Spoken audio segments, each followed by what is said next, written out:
Hi! I'm here at Puerto Princesa, Surigao, and it's 3 p.m. and napakasaya po kasi first time ko po dito. Nakakatuwa kasi yung barangay na to sobrang fresh po na, sobrang linis ng ilalim na dagat. To the point na kitang-kita mo yung yung baba, tapos may mga isda. Nakakatuwa. Ngayon, nililinis po tayo ng shell. Ayan o. Nililinis natin yung shell. Eh ngayon, papakita ko sa inyo yung process. Paano maglinis ng shell. At yun ang magiging dinner natin. Yan, kuha mo tayong tubig. Dinner natin mamaya.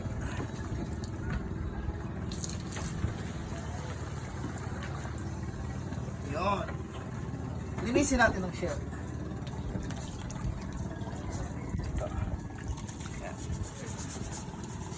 Ano kayong magandang luto nito?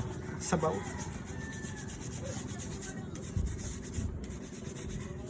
Uy!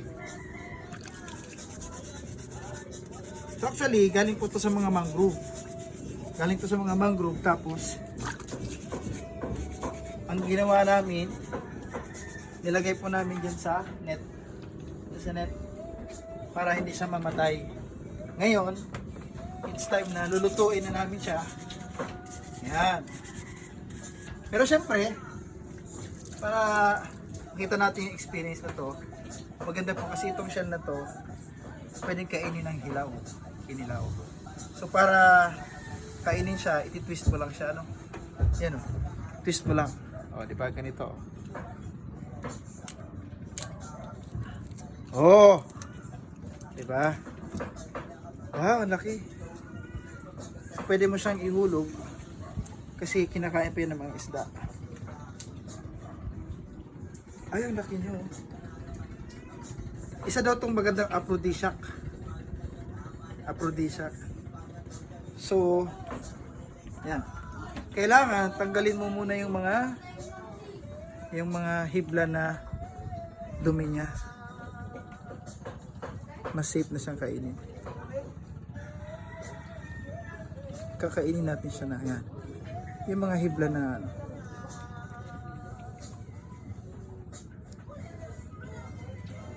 yun.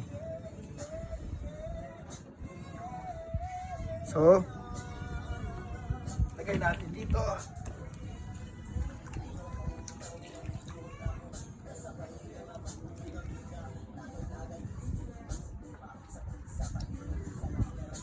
At dahil dyan, kakainin natin siya ng hilaw.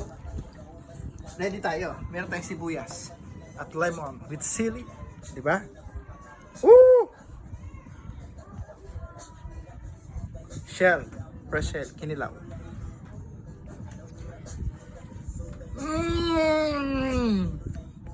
Ang sarap. Ang sarap. Mahal to.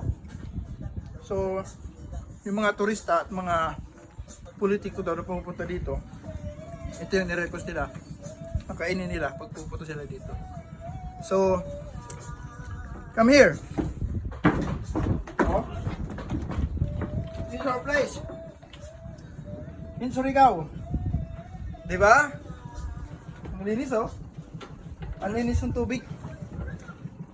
Maliligo ko dyan mamaya. So, come here in Surigao. Thank you for watching.